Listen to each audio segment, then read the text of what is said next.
name is Kristen Pua, and I am actually, this is a presentation that I'm doing on the best practices for English language learners. I'm going to give you each a presentation.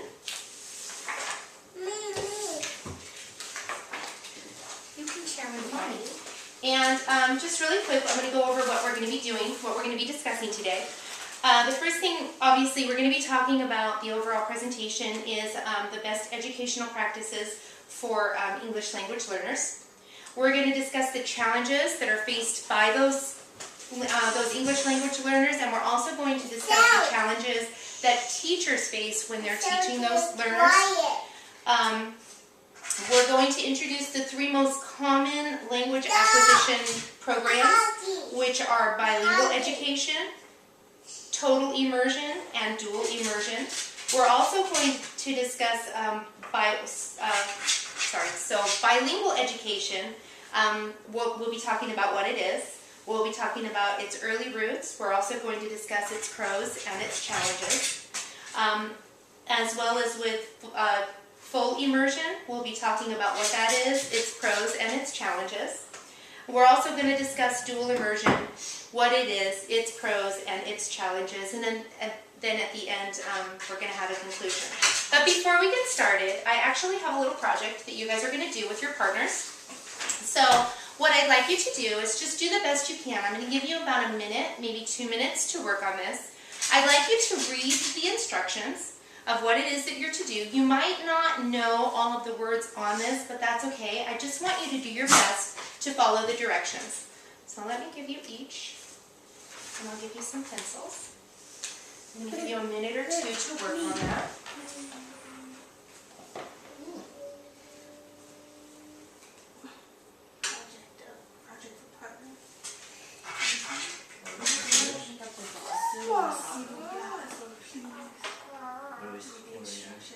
You're supposed to read the directions and do a project according to the directions, which is in French, so I hope that you brought up the French. Somebody recognized it was French. That's a good thing. Yeah. Okay, I'm going to give you about 1 more minute to finish this.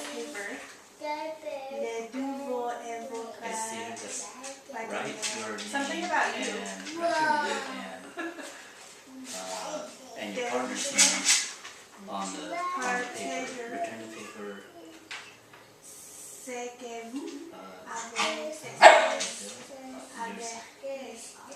Okay, so we're going to go ahead and stop. That should have been enough time for you guys to be able to do this. We'll go over it at the end. We'll talk about this again. Okay, so let me go ahead and get started. And if you guys have any questions, please feel free to stop me and ask me. If you have any comments, also please feel free to share. All right. So the first thing we're going to talk about are the special challenges that are faced by English language learners. In an article published by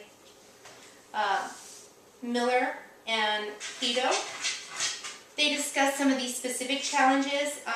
One of the challenges, or one of the biggest challenges for these students is just the struggle with language acquisition.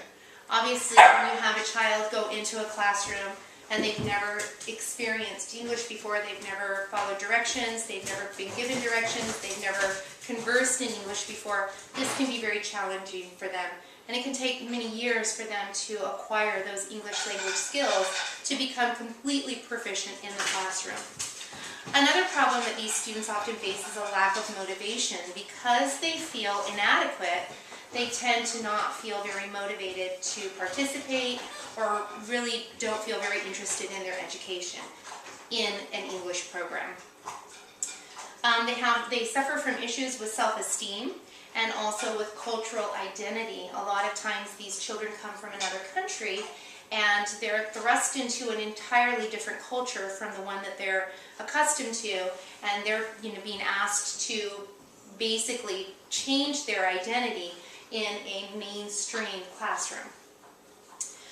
Another experience for these students is something that's called language shock, and that's basically what I discussed before, that these kids come into the classroom, they don't understand very basic directions, they don't understand very basic instructions, and so for them that can really affect the way that they feel. They experience a great deal of anxiety, and they also struggle with differing background knowledge. A lot of what we experience here in the United States is very different from what people experience in other parts of the world. So our normal culture is very different compared to their normal culture. Teachers also face challenges when they're teaching English language learners. A lot of this obviously has to do with the language barrier. Also, they experience culture and background knowledge deficiencies. They don't necessarily know how to relate with these students, and so it can become, it can almost create conflict between the students, the families, and the teacher. Oftentimes, people who immigrate into the country tend to struggle socioeconomically, and this socioeconomic gap can also be something that the teacher doesn't fully understand, and so it creates additional forms of tension between the families, the student, and the teacher. There are obviously language barriers. I can say from personal experience, I've had students in my classroom before that know no English, and it can create confusion and frustration. Also, oftentimes teachers are trained in English, and they don't necessarily have the skills, the language skills that they need to teach English language learners. And because of all of these things, oftentimes with the teacher, there will be low academic student expectation. The teacher maybe just feels like, you know, I'm not going to challenge my students because they don't understand what I'm saying. Do you guys have any questions at this point? Any comments? Okay, we will move on. Well, I had in a class that I was teacher of, I had a little girl who, she was Indian, like from India, not Native American. And she, like, their mom had to bring in special dietary things, because things that they didn't eat. And sometimes it caused a little conflict, because, you know, you're dealing with 3-year-olds. You know, why do they get to eat that? Okay, so I can see what you're saying. So you have these cultural conflicts in the classroom. Okay, and that's very common. Mm-hmm. Okay, so the 3 most common language acquisition practices are bilingual education, total immersion, and dual immersion. Bilingual education, what is it? Well, bilingual education is basically you take non-English speaking students, and for the first few years that they're learning English, they're put into a classroom where they're taught in their native language.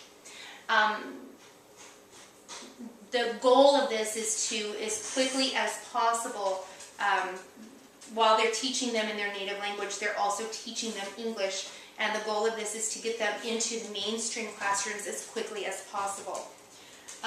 It has early roots, bilingual education. I read a really interesting article that was actually done in 1966 by the Department of Rural Education, and what they discovered was immigration at this point and education were something that was not new, but something that the government was becoming more and more interested in.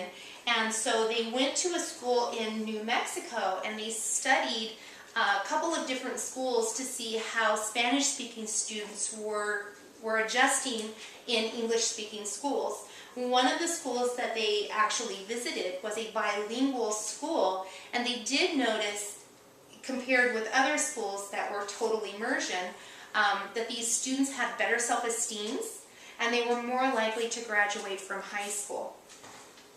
And that actually, we discussed that here. And there's a really interesting quote. I have to take my glasses off to read this because it's really small. It says, bilingual programs may have secondary solitary effects, which include motivating students to remain in school rather than dropping out, making school more meaningful, and in general, making the school experience more enjoyable. And that's actually from Nieto and Bode in 2012. Some of the challenges with bilingual education, we have lack of teacher preparation. These teachers that were teaching these students then and even today, they don't have the dual language experience. So this can create, again, that conflict that we were talking about before. This also, it encourages students to make a rapid change in their language, and so they quickly lose their ability to communicate in their native language and become English speakers. And that's something we'll talk about in a few minutes, that for some cultures, that's kind of a problem. And then also these students oftentimes feel very segregated because while they're initially learning English, they're kept away from the main student population. And that can create some conflict because these English learners sometimes are misunderstood by English-only students. Do you guys have any questions about bilingual education? How long do they typically, how long do they usually have education in their original language? It's usually it's anywhere from a year to 3 years, depending on how quickly they pick up English. Okay. So the point of these bilingual programs is they're teaching them in their native language, but they're also really pushing them to speak English as quickly as possible. Yes. So with the bilingual, is it anywhere from kindergarten to 12th grade? Whenever they come into the country, Okay. yeah, you may have students that come in the 6th grade, in the 9th grade, so they put them in those programs and begin the process of teaching them English and moving them into the mainstream So for classrooms. elementary students, it might not be as bad, whereas high school students and Right, and there is some research that suggests that the younger the students are, the more quickly they acquire English skills. But again, you have to be careful to remember that conversational English that you might hear people speaking on the playground is very different from actual English acquisition. So you have to be careful with that. And that's something a lot of times that teachers will fall into. They'll hear a child conversing in English and think that they've acquired English, but then in reality they still don't understand instructions and things like that. So it depends on the student, really. With word And- problems and things, and the language that they use in word problems can be very tricky for people who are fluent in English. Right. So these are definitely some challenges that these students face. Okay, so now we're going to move on to total immersion. Total immersion is you take the student and you put them into mainstream classrooms, just a regular classroom, with the hopes that they will pick up English as quickly as possible. And this was actually, there was a political shift in 1998 with California's Proposition 227, English for the Children Act. And they actually made it illegal to segregate these children. They wanted them in mainstream classrooms. And what happened was, there were definitely some benefits to this. Teachers then had to be trained on acquiring techniques and strategies to help teach these students. So you would have an English-speaking teacher that was trained to be able to help a child learn English in a regular classroom. Part of this was because this act was actually something that parents fought for because they felt like their children were being segregated away from the rest of the school population. That's actually how my brother learned Spanish. There was a time in his life where he had to learn another language, and the method that he was taught, they just fully immersed him. He went to the place where he had to learn, and they did not speak English to him at all when he got there, and he was like, wait. So initially, did your brother express some concerns with anxiety? Okay. There was anxiety. I know another girl that had to learn Portuguese, and she said she walked into the room and the guy started speaking to her in Portuguese, and she was like, wait, I just got here. I don't know Portuguese. Why are you speaking this to me? Right, and so this is something that our English language learners experience in the classroom. All of a sudden, somebody's only speaking to them in English. And you have teachers, too, who don't speak the child's native language, so there's no room for cheating there. It's just, I'm going to speak English to you, and you need to understand it. Does it seem like the younger they are when they go into that full immersion, that the more successful they are? Well, they have found that it does improve their test scores for the state testing. Their test scores are a little better, and they've also found For the full immersion? for the full immersion. They did also find that they do acquire English language skills a little bit faster. So there are some benefits to I was that. just wondering if, like, if you go into that in kindergarten versus going into junior high, like what that difference would be for Right. the average student. Well, obviously then you're going to have a student who has, from kindergarten to junior high, they've got all of those years to acquire those skills. Whereas when you have a junior high student now, they're just learning. There is some research, again, that suggests that students who start speaking another language at an earlier age do acquire those skills faster. It seems to be a little easier for them. Right.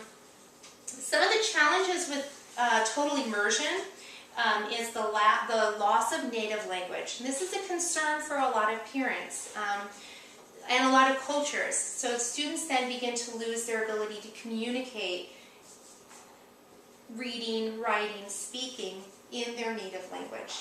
And they begin to only read and write and communicate predominantly in English. Could that be something that their parents could keep up though at home? And it is, yes, but Still a concern. you know, now you're going out into society, you're going out into the school where you spend a great portion of your day. And this kind of goes back to what we were talking about before, where these students feel their self-esteem suffers a little bit. So they want to learn English as quickly as possible so that they don't feel different. So that's kind of what happens.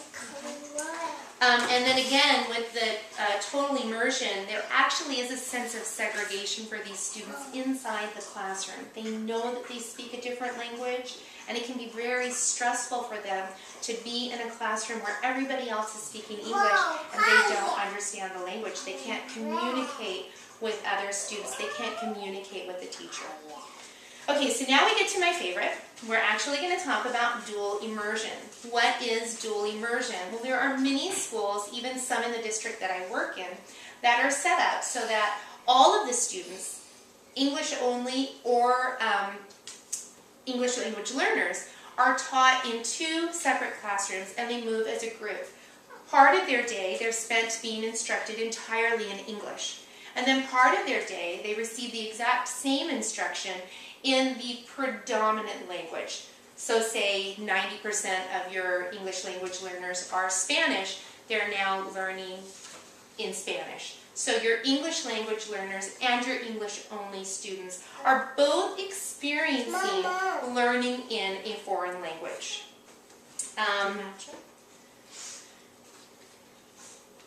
And there's another quote here. It says, explicit promotions of positive interdependence in the classroom increases the number of cross-cultural friendships and self-esteem in addition to academic achievement.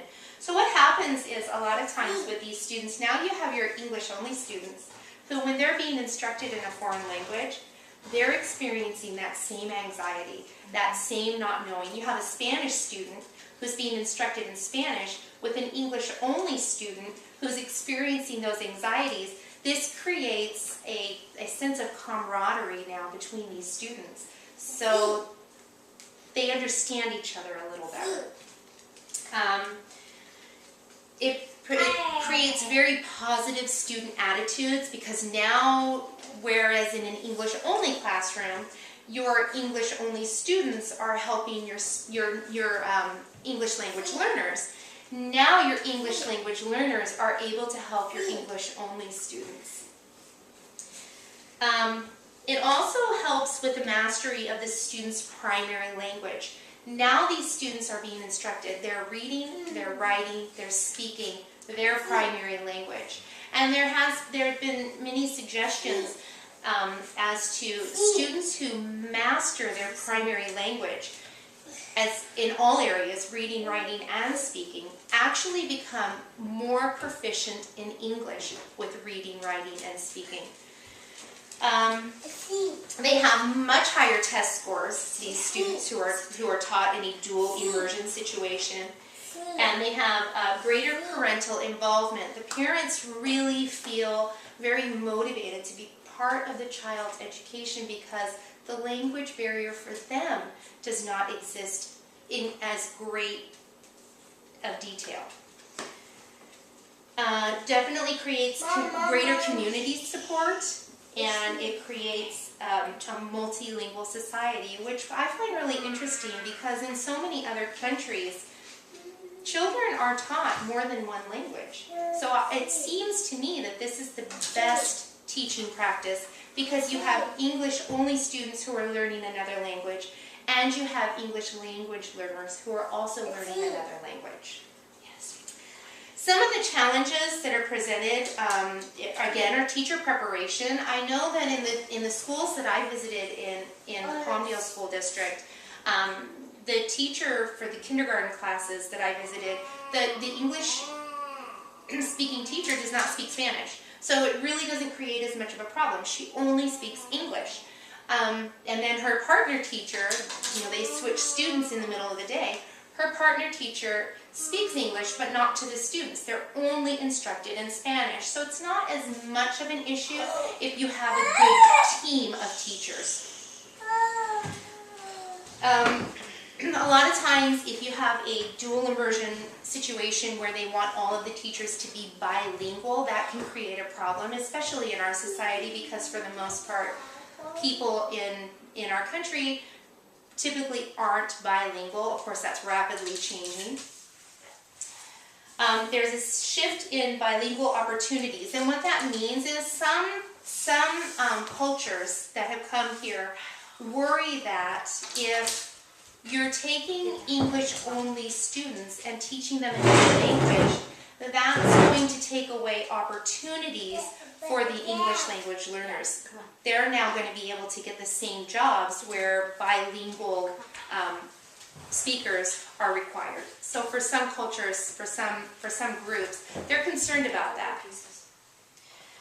It also tends to create a middle-class conformity, which for some cultures, they want their students to achieve, they want them to push and to go a little further. So sometimes that can create some tension. And also for students maybe who are socioeconomically challenged, this can be kind of an issue for parents and for students.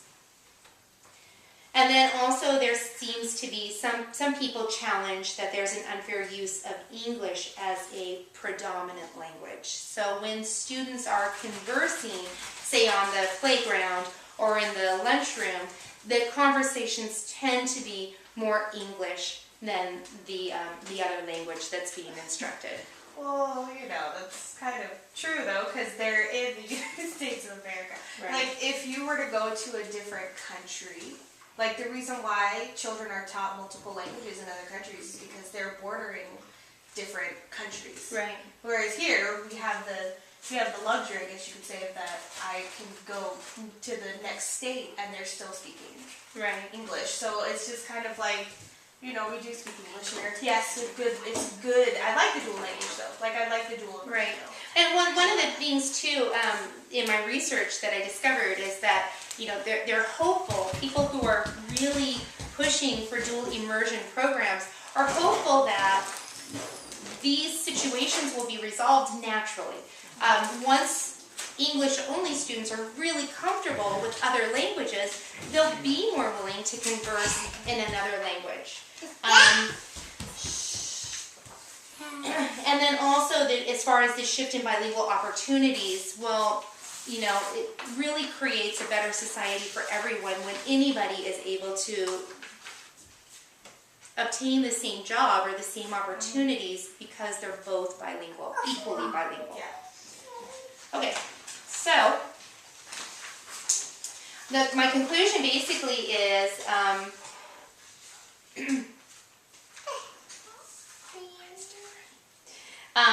no program is perfect. No program is perfect, but we as educators and also parents need to be active in deciding what program works best. Obviously, there's still a lot of research that needs to be done.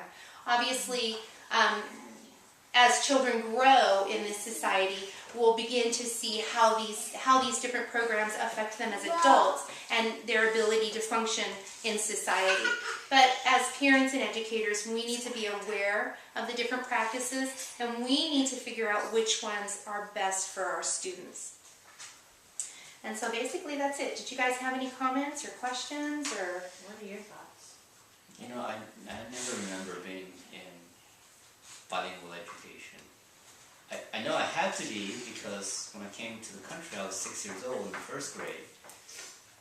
But I don't remember being it. Maybe it was just so long ago. Did anyone speak Chinese to you at school? Mandarin? So. I would say I picked up English really, really quickly. I would say within 6 months, and I was taking instructions in English. But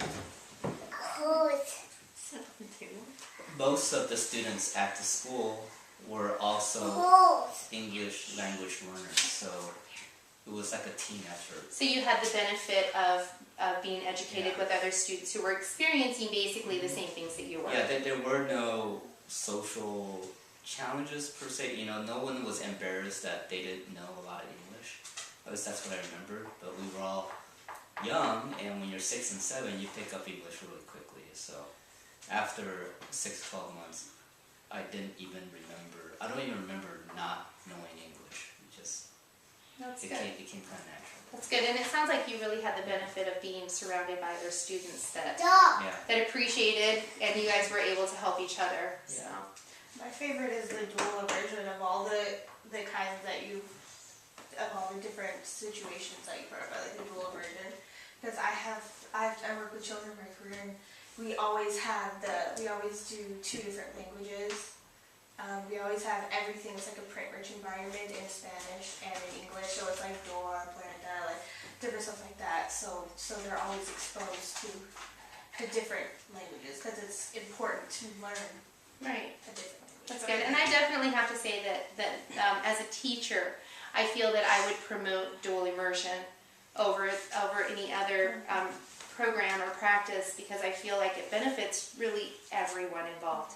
Your English-only students are benefiting. Your English language learners are benefiting. How does it work? Like, I know we have friends whose kid goes to a dual immersion school where the second language isn't really, that's blue, where the second language isn't the language that part of the population speaks. So they're in Arizona, and the second language is Mandarin. So how does that work where part of the success seems to be that part of those kids are already fluent in that language? Right. And so that poses definitely a different challenge with the instruction. That's language classes. That's Right. not really Right. So in the same way. so in a real dual immersion situation, half of the day they're being instructed in one language and half of the day they're being instructed in another. So it has to be, math, English, reading, everything is being taught now in that different language. And then during half of the day, everything is being taught in English. So it may not be an actual dual immersion program. not the same. Right. Would they only do that if the majority of the children spoke a certain language? Because like if you had one child that spoke German, they're not going to be able to do that. Right, and that is actually one of the challenges with dual immersion. You might have, if of your English language learners, 90% of them are Spanish speakers, but 10% of them speak Russian. So now those Russian students maybe are going to, they're going to struggle a little more, obviously. The program's really designed for a predominant language in this school. So it's not perfect. None of the programs are perfect, but But I would see where that would be way more successful than the schools where that's not a predominant language. Right. The second language. And really one of the reasons that this is such a popular, or not really popular, but it's gaining ground in popularity is because you're creating now a society where all of the students are bilingual, which is something that a lot of educators and a lot of people, who administrators in education are starting to push for in our society.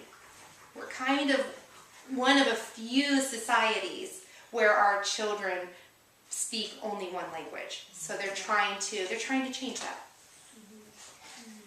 Well, every child's show now, just about every children's show, they speak two Right. languages. Stop. We're working on it. Yeah. That would be great for you if we could find something like that. Huh? So do you guys have any other questions or comments? I'm gonna turn it off.